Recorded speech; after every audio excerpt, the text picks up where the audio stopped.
बिस्मिल्लाहिर्रहमानिर्रहीम। अस्सलाम वालेकुम play group class, welcome back to the GK lesson dear teachers. आज का हमारा टॉपिक है अबाउट द अर्थ, यानी वो ज़मीन, वो प्लैनेट जिस पे हम रहते हैं, और यही है आज का हमारा डिस्कशन पॉइंट, क्योंकि हम अपनी लिसनिंग एंड स्पीकिंग बिल्ड करेंगे द अर्थ के बारे में ज़्यादा से ज़्यादा जान के, और ये देखेंगे कि हम जिस ज़मीन पे रहते हैं, जिस सैयारे पे रहते हैं, इसके अंदर अल्लाह ताला ने हमें कौन कौन सी नेमतें दी हैं, और चंद नेमतों के नाम तो ऑलरेडी हमें आते हैं।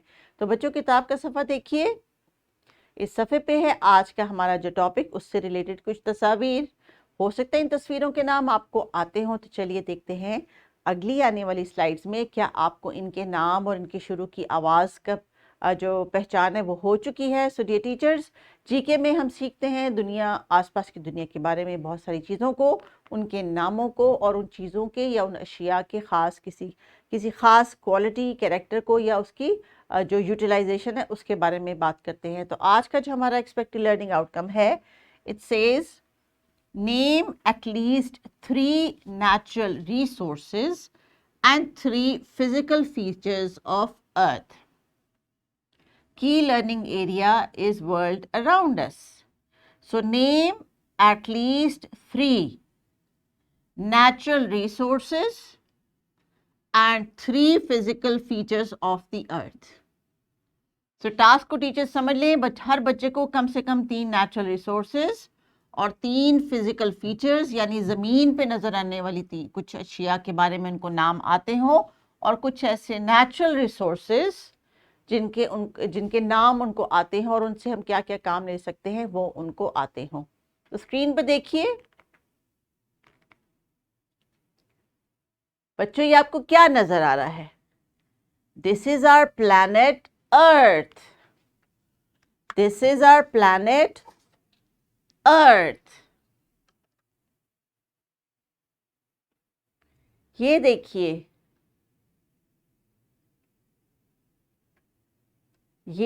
मेरे हाथ में क्या है? ये वही प्लैनेट है जिसको आप देख रहे हैं, जो कि घूम रहा है, और ये है हमारा Pakistan. Let me show to you here. So teachers, आपकी क्लास में बेशक ये ECCE की क्लासरूम है, इस किस्म का रिसोर्स लाजमी होना चाहिए जिसको बच्चे टच करें, देख सकें। इसके साथ आप बहुत सारे कॉन्सेप्ट्स पढ़ा सकती हैं, स्फीयर का कॉन्सेप्ट पढ़ा सकती हैं, स्मूथ एंड रफ का पढ़ा सकती हैं, और कलर्स का पढ़ा सकती हैं। आज चूँकि हम अर्थ के बारे में जानने की कोशिश कर रहे हैं, तो बच्चों आप ये समझिए सबसे पहले कि ये है हमारी वो दुनिया जहाँ पे हम रहते हैं, और ये है हमारा छोटा सा मुल्क पाकिस्तान, ग्रीन कलर का। ये जो आपको बाकी का सारा एरिया इसमें नज़र आ रहा है ब्लू, दिस इज़ वाटर, यानी यहाँ पे दरिया है, यहाँ पे समुंदर है, यहाँ पे बहीरे हैं, बड़े बड़े पानी के ज़खायर। और ये जो कलरफुल से आपको नज़र आ रहे हैं, ये है हमारी खुश्क ज़मीन का हिस्सा, जहाँ पे आप, मैं और हमारे जैसे बहुत सारे इंसान, जानवर, चरिंद परिंद रहते हैं। सो टीचर्स, आपने बच्चों को ये सारी अंडरस्टैंडिंग देनी है आज अर्थ के बारे में। अभी आप करेंगे इस वीडियो को यहीं पे पॉज, और बच्चों के साथ अगर आपने ऐसा रिसोर्स अरेंज किया है, जो कि डेफिनेटली मैंने लेसन प्लान में लिखा था, तो बच्चों से कहें कि आपके पास आके इसको ढूंढ के देखें कहाँ है पाकिस्तान, एक्सप्लोर करें, इस अर्थ के बारे में बातचीत करें, और फिर वापस आइए। ऑलराइट स्टूडेंट्स, अभी आपने क्या देखा? हमारी ज़मीन का ग्लोब देखा, या हो सकता है टीचर ने आपको मैप पे दिखाया हो। तो आज टीचर्स हमने बच्चों को ये सिखाने हैं कम से कम 3 नाम, किस चीज़ के? नेचुरल रिसोर्सेज के। नेचुरल रिसोर्सेज क्या होते हैं? नेचुरल रिसोर्सेज वो होते हैं जो अल्लाह मियाँ ने हमारे लिए बनाए हैं इस दुनिया में, और बहुत ज़्यादा फैला दिए हैं हमारी हर तरफ, ताकि हम उनका इस्तेमाल कर सकें और एक अच्छी ज़िंदगी गुजार सकें और अपनी ज़रूरियात पूरी कर सकें। कैसे टीचर्स? ये थोड़ी सी चूँकि टेक्निकल बात है, इसको जब मैं आपके साथ डिस्कस कर लूँगी तो आप इसमें से कुछ चीज़ा या इम्पॉर्टेंट चीज़ों को लेके, जो आपको लगता है कि आपके बच्चों की मुनासबत से उनको समझ आ जाएगी, वो लेके डिस्कस करें बच्चों के साथ। ज़रूरी नहीं है कि उनको सबके ही नाम आते हों, लेकिन मैं आपके साथ ये शेयर ज़रूर करूँगी ताकि आपके लिए ईजी हो जाए उनको समझाना। तो जनाब स्क्रीन पे देखिए, नेचुरल रिसोर्सेज वो नेमतें जो अल्लाह ताला ने हमें दी हैं, जैसे कि एनिमल्स यानी बकरियां, भेड़, मुर्गियां, कबूतर, क्रूड ऑयल यानी पेट्रोल, डीजल, फॉरेस्ट यानी जंगलात, मिनरल रॉक्स जैसे कि मुख्तलिफ तरह के पत्थर, हीरे जवाहरात, सोना, चांदी, वाटर रिसोर्सेज जैसे पानी के बहुत बड़े बड़े जखीरे, दरिया, समुंदर, नहरें, लैंड रिसोर्सेज जैसे कि मिट्टी जहाँ पे ज़रूरी चीज़ें उगती हैं, फसलें उगती हैं, गंदम उगती है, फल उगते हैं, सोलर एनर्जी यानी सूरज की रोशनी, गरम गरम रोशनी से चलने की, बिजली की अशिया चलती हैं, विंड पावर यानी हवा से भी हम बिजली पैदा कर सकते हैं, और हमारे घर में चूल्हे पे जो गैस आती है वो भी एक नेचुरल रिसोर्स है। So teachers, these are some of the natural resources जो आपके साथ हमने डिस्कस किए हैं। मेनली जिन पे आपने फोकस करना है, that can be water, that can be sun, and that can be animal जो जिनको हम इस्तेमाल करते हैं अपनी खुराक में, अपने लिबास में, और दूसरी अद्वियात में भी इनका जो है इस्तेमाल होता है, इनकी हड्डियों का इस्तेमाल होता है, स्किन का इस्तेमाल होता है, और रिसर्च में भी इनकी हमारे काम आते हैं।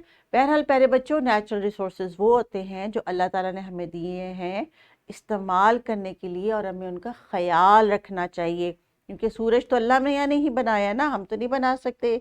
इसी तरह पानी जो आसमान से बरसता है साफ, वो भी अल्लाह ताला हमारे लिए बारिश भेजता है। तो हमने कोशिश करनी है कि अपने आसपास मौजूद जितने भी नेचुरल रिसोर्सेज हैं उनको तरीके से, ध्यान से इस्तेमाल करें और उनको ज़ाया ना करें। टीचर्स, आज के ये लोग का अगला पार्ट था physical features of the earth, यानी ज़मीन के कुछ ऐसे फिजिकल फीचर्स जो बच्चों को नज़र आते हैं, जिनके नाम इनको आने चाहिए। इस लेसन को टीचर्स अगर आप चाहें तो एक पूरा वीक लेके चल सकती हैं, या इसके हिस्से कर लीजिए, यानी आप 2-3 दिन डिस्कस कर लें नेचुरल रिसोर्सेज को, और 2-3 दिन डिस्कस कर लें इसके फिजिकल फीचर्स को। तो प्यारे बच्चों, स्क्रीन पे आपको क्या नज़र आ रहा है? किस चीज़ की तस्वीर है?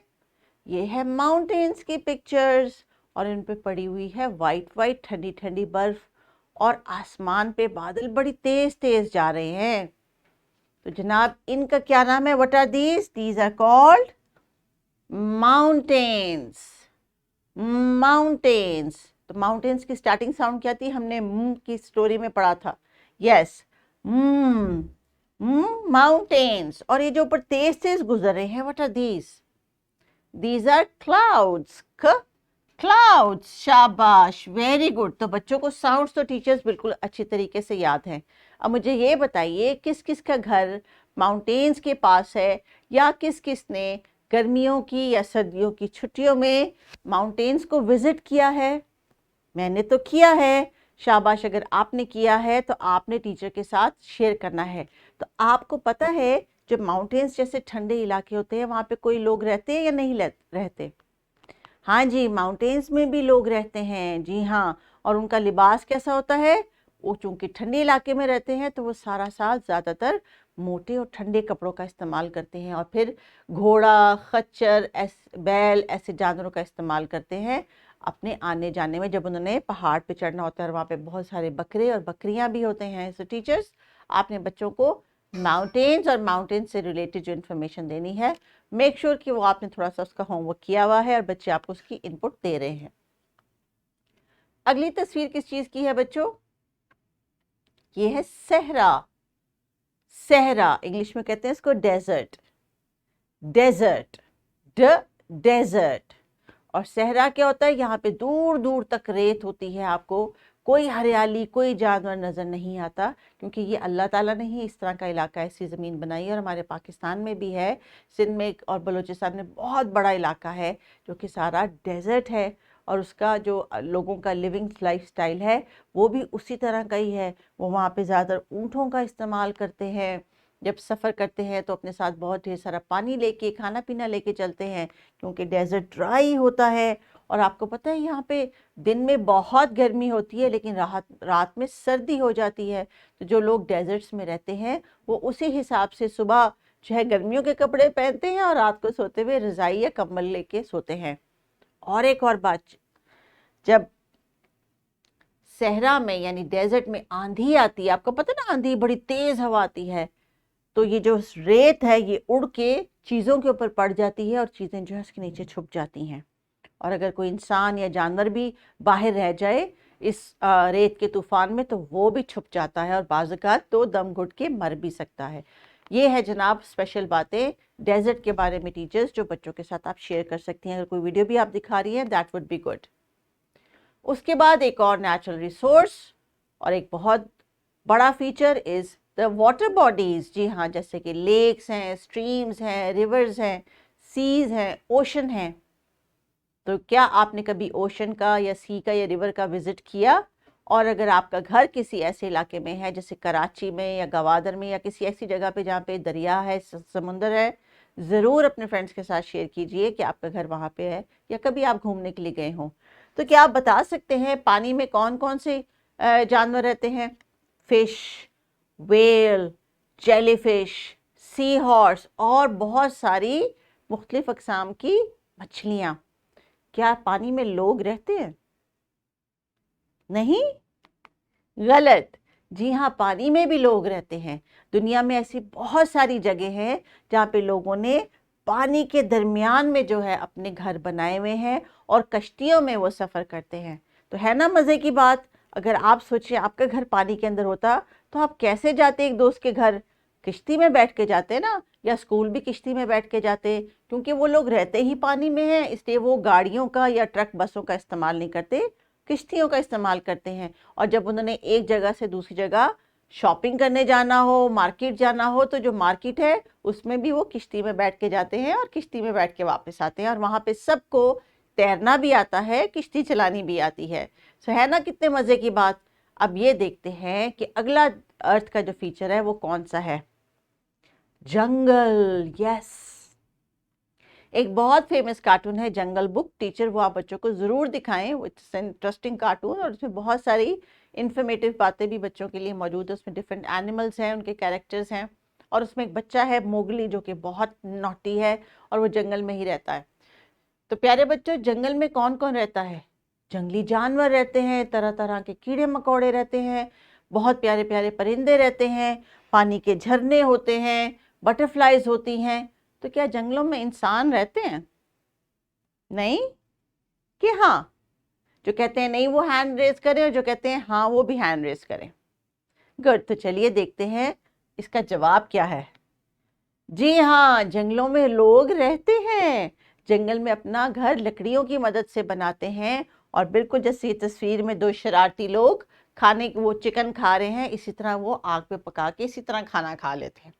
उनके पास कोई ख़ास प्लेटें या बर्तन नहीं होते, वो पत्तों का इस्तेमाल करते हैं और जो है वो जंगल में मौजूद जड़ी बूटियों से अपनी दवाइयाँ बना के और वहीं पे पौधे उगा के उन्हीं की फल सब्जी का ज़्यादा इस्तेमाल करते हैं और जानवरों का शिकार करते हैं। तो ये आज कितनी सारी मज़े की बातें हमने सीखी दुनिया के कुछ फिज़िकल फीचर्स के बारे में भी, माउंटेन्स, डेजर्ट, सी एंड जंगल, और ये भी जाना कि सब जो अल्लाह ताला ने इतनी बड़ी दुनिया बनाई है इसमें जितने भी लोग रहते हैं, चाहे वो जंगल में रहते हैं, चाहे पानी में रहते हैं, चाहे वो शहर में रहते हैं या गांव में रहते हैं, हम सबको अल्लाह ताला ने बनाया है और हम सब बराबर हैं। हमें इस चीज़ का ख्याल रखना चाहिए, एक दूसरे की लाइफस्टाइल का एहतराम करना चाहिए और तमाम अच्छी बातें करनी चाहिए, जैसे सच बोलना चाहिए, एक दूसरे का ख्याल रखना चाहिए, अपने आसपास की ज़मीन को साफ़ सुथरा रखना चाहिए। सो टीचर्स, आज की डिस्कशन आपने इसी तरह ही कंटिन्यू करनी है क्योंकि इस लेसन में 3-4 फिजिकल फीचर्स का जिक्र है, इस वजह से आप इनको डे वाइज भी डिवाइड कर सकती हैं। ये आपका ग्रेडिंग सर्कल की टास्क है। So one day you can discuss mountains, one day you can discuss sea, one day you can discuss jungles, and then you can also add more flashcards and pictures. Totally up to you. Name at least 3 natural resources and 3 physical features of the earth. So teachers, आपने हर बच्चे को 3 features of the earth और 3 natural resources के बारे में लाजमी सिखाना है। आप उनको सिर्फ बताना नहीं है, उनको सिखाना भी है, उनको ये भी बताना है कि हम natural resources से कैसे जो अपनी ज़िंदगी में उनको इस्तेमाल करते हैं और हमें उनकी हिफाजत कैसे करनी चाहिए। सो आइए टीचर्स, आज का जो लेसन है उसको रैप अप करते हैं। आपके लिए एक अर्थ डे की वर्कशीट है नीचे डिस्क्रिप्शन बॉक्स में। डियर टीचर्स, एक चीज़ याद रखिए, बच्चे जो है आजकल के आसपास अपने ख़बरों में, टीवी में बहुत कुछ देखते हैं। रिसेंटली पाकिस्तान में एक बहुत बड़ा सैलाबी जो रेला आया है जिसने बहुत सारे घरों को और हज़ारों जानवरों को और लाखों लोगों को बेघर कर दिया है। ये वो तमाम चीज़ें हैं जो बच्चे रोज़ाना की बुनियाद पे सुन रहे हैं, देख रहे हैं आसपास के बड़ों को, मुझे उम्मीद है कि आप लोगों ने भी कंट्रीब्यूट किया होगा सैलाब ज़दगान के लिए। किसी ने फाइनेंशियली किया होगा, किसी ने घर के कुछ सामान दिया होगा, किसी ने खाने पीने की चीज़ें भेजी होंगी। बच्चे इस एनवायरनमेंट का हिस्सा हैं और ये सारी चीज़ें वो देख रहे होते हैं। तो अगर आपने इन चीज़ों का ख्याल अभी से करना शुरू कर दिया, आपने इन चीज़ों का एहसास करना शुरू कर दिया, बच्चों के सामने किसी ऐसी सिचुएशन में ऐसा एक्ट किया जिससे उनसे वो आप उनको इम्प्रेस कर रहे हो, उनको पता लग रहा हो कि मेरे घर वाले भी कंसर्न हैं, तो यकीन रखिए आज से 50 साल पहले वाली जो दुनिया हमें अब मिली है, आज के 50 साल बाद वाली दुनिया हम बच्चों को देने के काबिल नहीं रहेंगे अगर हम इन तमाम नेचुरल रिसोर्सेज की हिफाजत नहीं करेंगे और इनका ख्याल नहीं रखेंगे। तो कोशिश कीजिए कि आज से ये फैसला कर लें कि इस अर्थ का ख्याल रखेंगे, प्लांटेशन करेंगे, एहतियात करेंगे, नेचुरल रिसोर्सेज को ज़ाया नहीं करेंगे। Please promise and make your children promise as well. Take care. अल्लाह हाफ़िज़।